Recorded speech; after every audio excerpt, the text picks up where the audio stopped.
My name is Michelle Kearns and I'm the head of IT for Boots Ireland.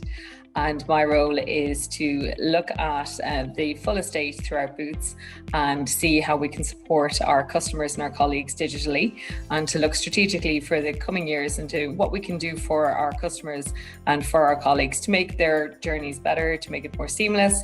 We obviously have our website side of things, and we have our brick and mortar traditional stores. So what we want to do is make sure that whether the people are online shopping or they're coming into our stores, that their experience is seamless and it's the best it can possibly be.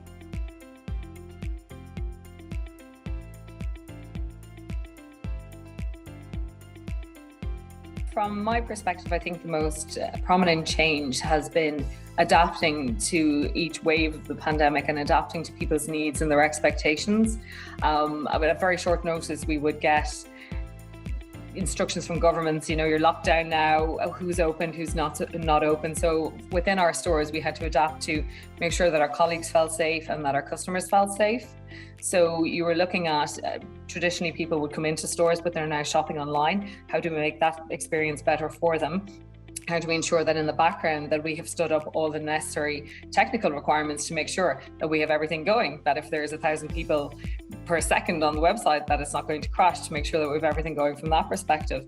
But then from the human side of things, it's protecting your employees and protecting them, because a lot of people went through a lot of, hurt and pain, and there was anger, and there was, what's actually happening, what's going on here. So how do you protect both your employees and keep them enthusiastic and working and make sure they're safe and looking after themselves and their families? Then also from a customer perspective, if people coming into stores, how are they being looked after? Are they being safe? Do they feel safe when they come into your store? And I think from a digital perspective, one of the big things was you had a lot more people engaging with digital avenues for either reordering their prescriptions or doing simple things like that. And there was big legislation changes, especially within Ireland, where prescriptions were now allowed to be emailed in.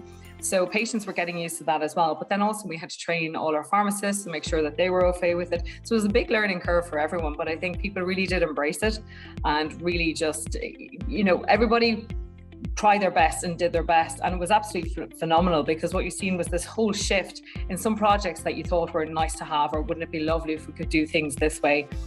And then all of a sudden they became a strategic imperative. We need to do this to make sure that our business keeps going throughout the pandemic, and that we're looking after employees, we're looking after our customers. So I think there was this huge shift from, maybe we'll do it in 5 years' time and it'll be lovely too. Okay, this has to happen now.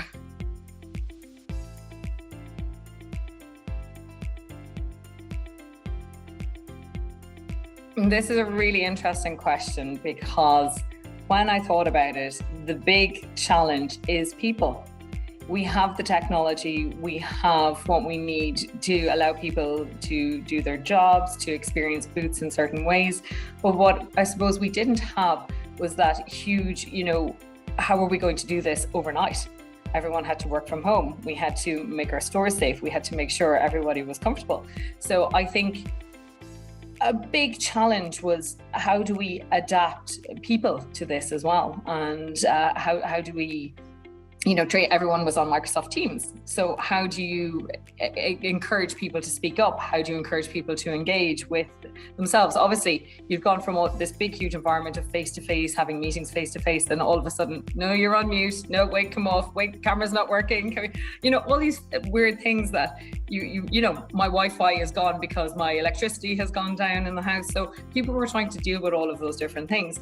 And to be honest, I don't know what I would have done differently beforehand, because it was so unprecedented that we just had to kind of get on with it, and people are brilliant and they adapt. But I suppose if you were looking to the future and thinking what could be done again, do you look at how you train people, how you I suppose change their expectations, or say, how do you deal with, this huge massive change? You're now working from home, you're now doing this.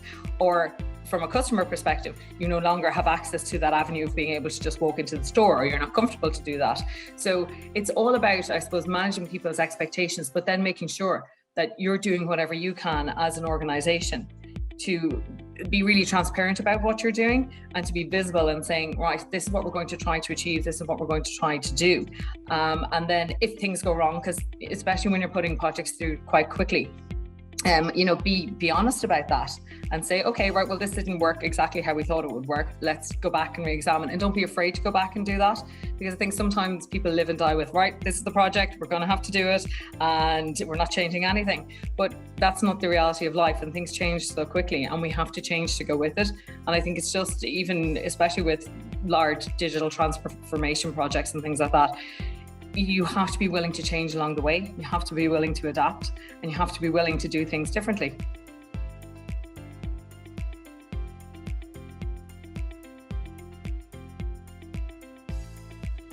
2022, the exciting year out of lockdown. We're going to pretend that 21 and 2020 didn't exist. Going forward, the one thing that we're looking at obviously is to continue our personalization journey for our customers.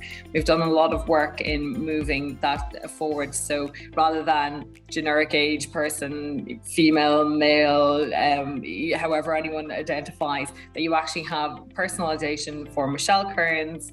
I'm not going to tell you my age, 21, and and these are the things that you like. So I think the more we go down that journey of personalizing for people and looking after their individual needs, but also their healthcare needs, what can we do from a healthcare perspective?